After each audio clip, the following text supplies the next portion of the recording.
ரிக்வேதத்தில் கூறப்பட்ட கணபதி துதியின் தமிழாக்கத்தை காண்போம்.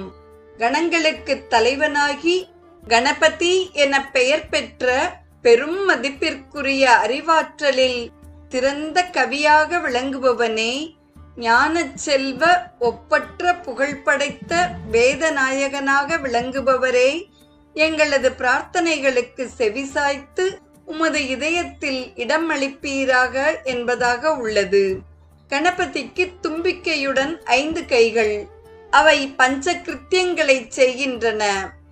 பாசம் உள்ள கை படைத்தலையும், தந்தம் உள்ள கை காத்தலையும், துதிக்கை மறைத்தலையும், அங்குஷம் உள்ள கை அழித்தலையும், மோதக கை அருளலையும் நமக்கு கூறுகின்றது.